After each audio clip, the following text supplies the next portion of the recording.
es un programa de filosofía por televisión. Ustedes se preguntaron por qué estamos aquí. Yo existo porque pienso. El hombre piensa. Es el lugar en el cual todos los saberes son pensados. Descartes es un héroe del pensamiento. Es difícil enfrentar las grandes cuestiones. Es un libro de Jean-Paul Sartre, Crítica de la razón dialéctica. Esta es la historia de la filosofía de Hegel. Eterno. La filosofía es la totalidad de lo real, porque piensa. La totalidad de lo real.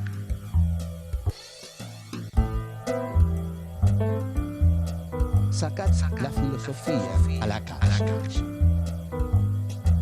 Sujetos, sujetados. Si la historia está en manos de Dios, ¿qué hacen los hombres? ¿En qué consiste la ruptura de Descartes con el pensamiento teologal del medio? Descartes, un héroe del pensamiento.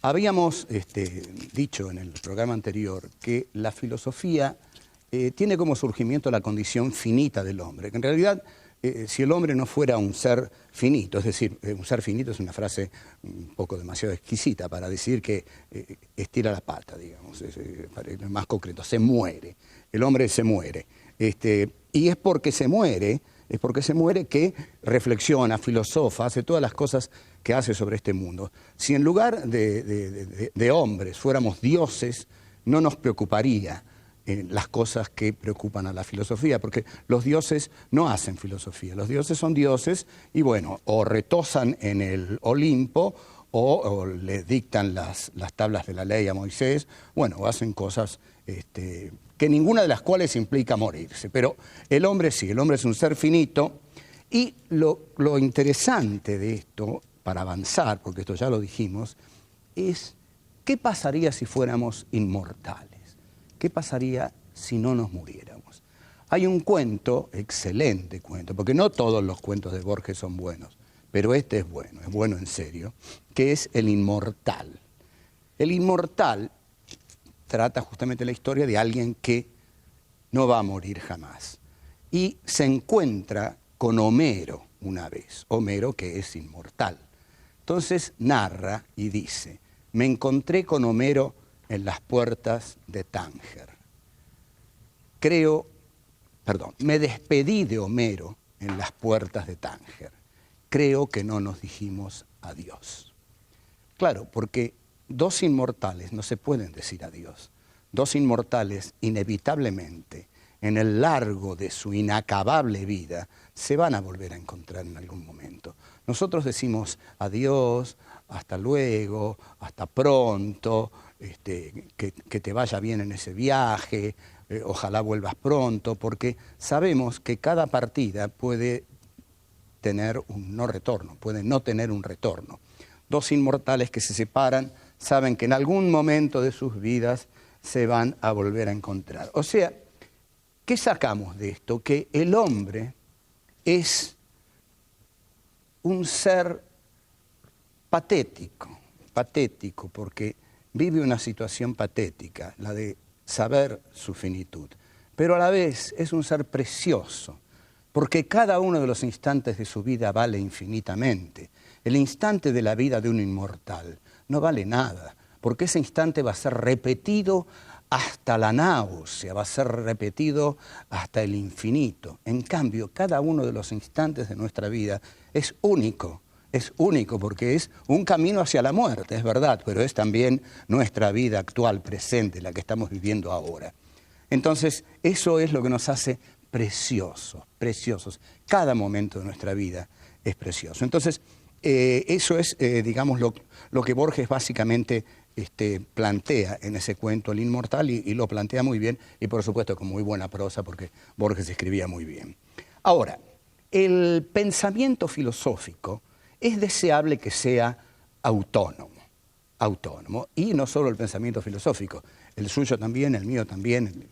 En general, es conveniente, es recomendable que nuestro pensamiento sea autónomo, es decir, que sea nuestro, que no seamos pensados por el sistema, por darle este nombre así general a la cosa. Digamos, hay un enorme sistema que nos piensa, que piensa todo por nosotros, entonces nos ahorra la terrible tarea de pensar. A esto Heidegger lo llama vivir en estado de interpretado. Casi toda la gente de este mundo vive en estado de interpretado. Miren, les voy a dar un ejemplo de estado de interpretado. La ideología taxi, espero que los taxis, yo tomo muchos taxis, espero que no se enojen conmigo, pero generalmente uno sube al taxi y el taxista argentino tiene una costumbre muy peculiar, que es que uno sube y él le empieza a hablar. Esto es muy argentino, pero le empieza a hablar de lo que escucha por la radio. Entonces, apenas dice 2 palabras, uno ya sabe qué radio escucha. Entonces uno puede decirle, mire, no siga hablando porque yo sé que usted me va a decir esto y esto. Ah, dice el taxista, ¿cómo lo sabía? Y lo sé porque eso es lo que dicen en la radio que usted escucha. Entonces usted no está diciendo sus ideas, está diciendo las ideas de la radio que escucha. Usted no está hablando, está siendo hablado. Usted no está pensando, está siendo pensado. Usted vive en estado de interpretado. Sus ideas no son suyas. Lo que usted dice no le pertenece. Entonces, esta cuestión de vivir en estado de interpretado, Heidegger la va a llamar la existencia inauténtica. La existencia inauténtica es, ante todo, aquella que es incapaz de reflexionar de cara a la finitud del hombre. La existencia inauténtica es aquella que vive en exterioridad. Vamos a dar 2, 3 elementos de la existencia inauténtica. La avidez de novedades. Por ejemplo, la gente vive devorada por la avidez de novedades. Es decir, salta de una cosa a la otra. ¿Qué hay de nuevo en literatura? Tal cosa. ¿Qué hay de nuevo en moda? Tal otra. Por eso, digamos, la moda, que es un ejemplo total de la avidez de novedades, cambia constantemente, justamente para posibilitar y facilitar y promover el consumo. La avidez de novedades. Después está también lo que hay que leer, lo que hay que ver, etc. Todo esto tiene que ver con la existencia inauténtica. Es decir, son sujetos sujetados por el poder.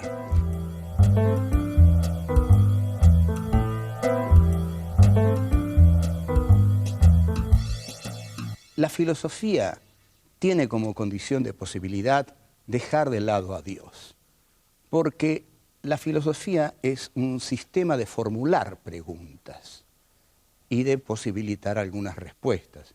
Pero fundamentalmente yo diría que la filosofía es el arte de preguntar.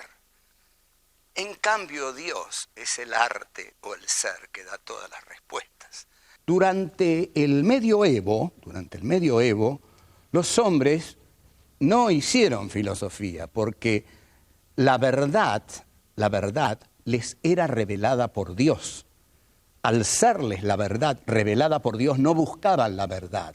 Bastaba creer en Dios, bastaba creer en lo que Dios revelaba a través de los textos evangélicos para tener todas las respuestas. En realidad era una situación bastante cómoda. Es decir, la vida era un páramo de lágrimas, pero alguien había venido a sufrir y había redimido todos nuestros pecados y hay una promesa, que es la promesa divina, que vamos a llegar al reino de los cielos y ahí seremos todos eternos y felices. Este relato, por supuesto, paraliza a los seres humanos, porque todo está resuelto. Todo está resuelto. No hay preguntas que hacer porque Dios las responde a todas. No hay orden histórico que transformar porque este decurso histórico no es el importante, sino el que va a venir después, el del reino de los cielos. Entonces, durante 10 o 13 siglos, la historia permaneció detenida. Permaneció detenida porque no son los hombres los que hacen la historia. Cuando los hombres se someten a la veracidad divina, al juicio divino, a la promesa divina, no toman la historia entre sus manos. El que está haciendo la historia es Dios. Es tanto lo que creen en la figura de Dios y de sus representantes terrenos, es decir, la Iglesia, que quedan históricamente paralizados. Si a eso le añadimos el poder terrenal despiadado de la Inquisición, Entonces, efectivamente, los hombres trabajan, son labriegos y toda verdad es una verdad revelada por Dios. Y la duda que pueda tener cualquier hombre la tiene que ir a decir en el confesionario. Entonces, en el confesionario surge lo que Michel Foucault llama el poder pastoral. El poder pastoral es uno de los poderes más despóticos que se han instalado en la tierra. El poder pastoral es el poder de los representantes de la Iglesia en el confesionario. Es decir, ¿qué hace alguien cuando va al confesionario? Le va a decir al cura ante el cual se somete en el confesionario, le va a decir lo que le pasa. Padre, he pecado, o padre, he hecho esto, aquello, ¿verdad? Y el cura lo escucha y domina su subjetividad, la tiene. El otro le entrega la subjetividad al cura y el cura la recibe y le da 2, 3 cosas, Padre Nuestro, etc., y lo manda fuera. Entonces, hay un poder pastoral, dice Foucault, que se realiza a través de la confesión. Luego, va a decir Foucault, va a venir el poder pastoral del Estado, va a ser el Estado moderno el que a través de la ciencia, las prisiones, los manicomios, el psicoanálisis, va a representar ese poder pastoral. Ustedes observan, lo interesante que dice Foucault es que esa confesión que el hombre del medioevo le hacía al cura es muy similar a la confesión que el paciente le hace al psicoanalista hoy en día. De modo que el poder pastoral en el Estado moderno lo tienen las instituciones medicinales, psicoanalíticas, las cárceles, los manicomios, donde se agrupa a la gente.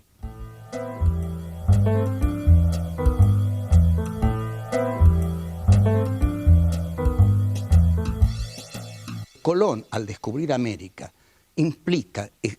escenifica la decisión del hombre prometeico de ir a la conquista de los territorios nuevos. Es una empresa capitalista porque Colón va a América para expropiar América. Entonces, cuando decimos que la conquista española de América implicó la muerte de 50 millones de indígenas, tratemos de sacar esta cifra de la estadística y de pensarla como lo que realmente es. Cada uno de esos 50 millones fue uno. Hay una frase que sobre el holocausto judío dice, no mataron 6 millones de judíos, mataron un judío y después lo mataron 6 millones de veces más. Entonces, esta conquista y este genocidio americano del hombre capitalista. Como los españoles eran algo lentos en esto, fueron aventajados por los piratas que robaban los galeones españoles que llevaban el oro y lo derivaban a Inglaterra, que se hizo la gran nación de la burguesía industrial. Ahora bien,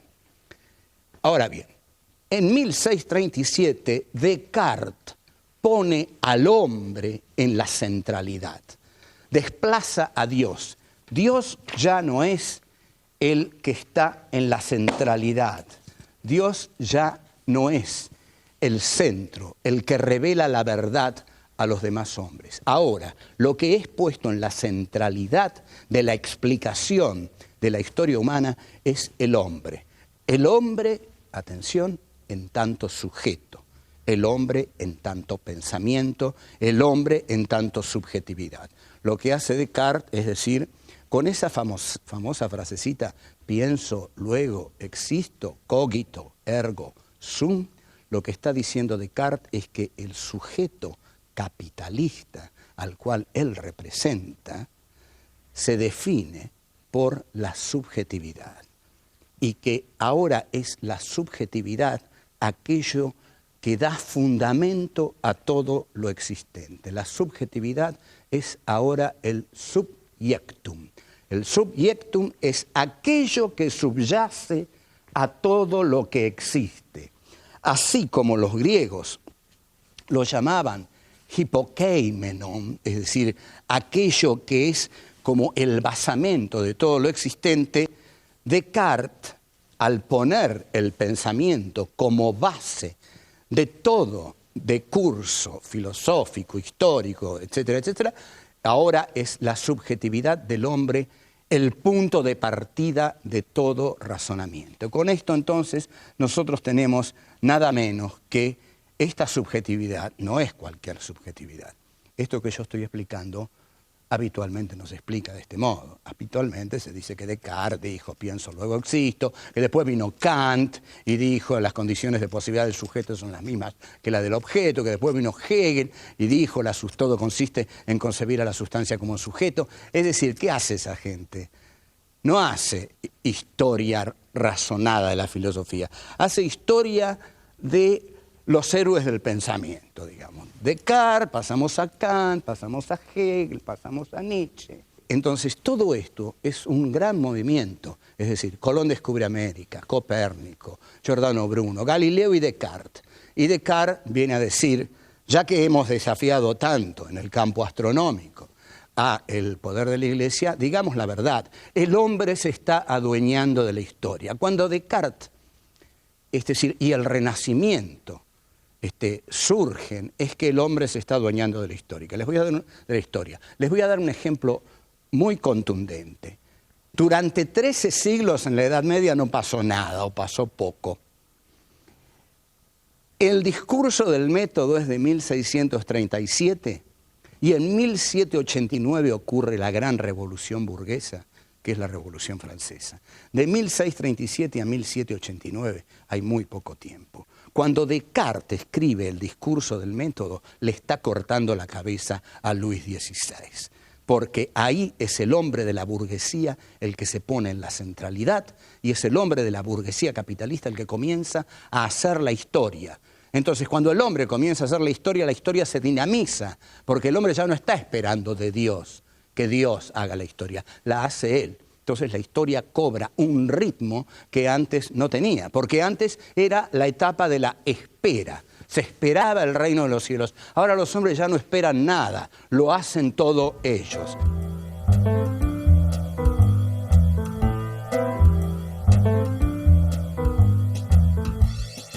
Hegel decía que Descartes era un héroe del pensamiento, y efectivamente lo es.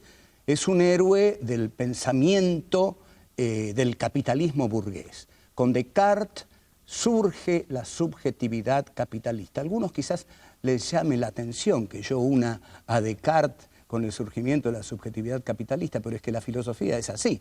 La filosofía ocurre en medio de la historia y en medio de las relaciones de producción y en medio de las relaciones sociales de producción. Descartes es un señor burgués que decide que la subjetividad de su clase social, la burguesía, es el elemento fundante de toda la realidad.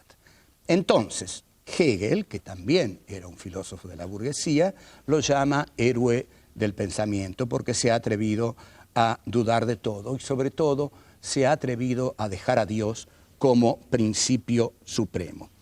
Entonces, la cabeza de Luis XVI, cuando cae, no es que sea Descartes el que le tiró la guillotina y la cabeza rodó, pero sí es el pensamiento de Descartes el que dio origen a ese proceso histórico que llevó a las turbulentas jornadas de la Revolución Francesa, la toma de la Bastilla y el decapitamiento de Luis XVI. Es muy interesante ver que el pensamiento de Descartes es subversivo. En la Argentina esta palabra tiene un triste recuerdo y en realidad cada vez que la decimos nos ponemos mal porque recordamos etapas muy, muy negras de la Argentina en las cuales ni por asomo este programa habría podido ser realizado. Es decir, todos los que estamos haciendo este programa en otra etapa de la Argentina salíamos a la calle y no existíamos más después. Pero bueno, porque ya nos estaban esperando. Pero Descartes, el pensamiento de Descartes es subversivo porque cuestiona el orden instaurado de la teología medieval, cuestiona el orden de la Iglesia y cuestiona el orden de la Inquisición. Por eso Descartes, que quizás no era demasiado valiente, escribió el discurso del método en Holanda, que era un país liberal donde todavía se podía escribir y pensar, porque en realidad un filósofo para pensar tiene que tener cierta tranquilidad de espíritu, no se puede pensar y estar esperando que a uno lo vengan a buscar para decapitarlo, tirarlo por ahí, ese tipo de cosas, ¿no? El pensamiento exige la libertad del contorno.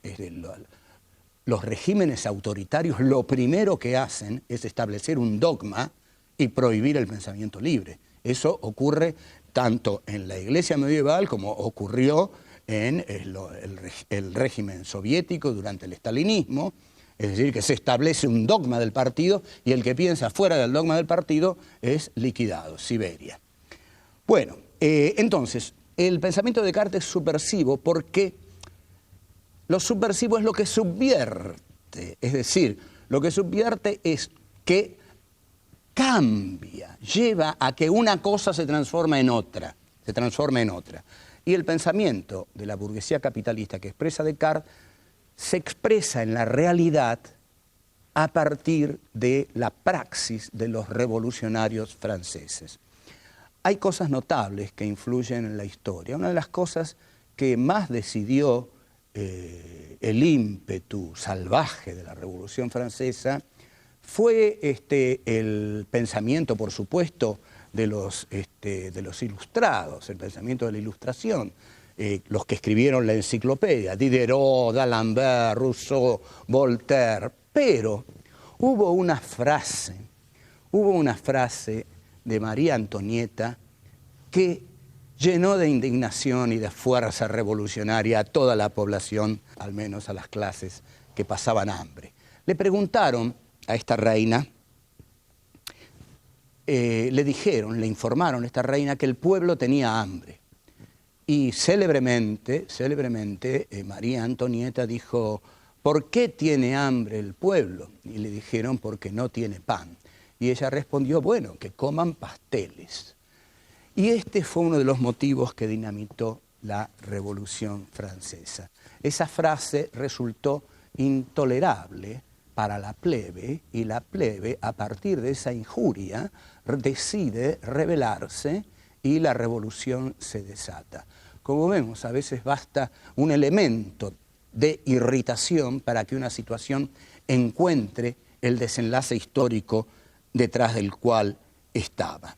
O sea, 13 siglos de Edad Media no resuelven nada y la subjetividad del hombre capitalista de la modernidad se arroja en una historicidad desbocada que en poco más de un siglo produce un hecho trascendental como la Revolución Francesa. La Revolución Francesa pone al hombre capitalista en la centralidad. Es la burguesía capitalista la que se adueña del poder. La monarquía pertenece al pasado. Una revolución consiste en poner en el centro de la historia a la clase históricamente más moderna, más revolucionaria. Entonces, la aptitud que va a tener el hombre capitalista es la aptitud de hacer la historia. Como vamos a ver, y esto va a volver muy apasionante nuestro curso, el capitalismo va a generar su antagonista, que va a ser el proletariado. Y eso nos lo va a explicar el cabezón barbado, Marx, que vimos ahí. Ahora lo dejamos aquí, yo que sé, me voy, porque la filosofía tiene que salir a la calle y ensuciarse un poco. Usted vive en estado de interpretar. Sus ideas no son suyas. Lo que usted dice no le pertenece. La filosofía tiene como condición de posibilidad dejar de lado a Dios. La Revolución Francesa significa el asalto al poder político por parte de la burguesía, que ya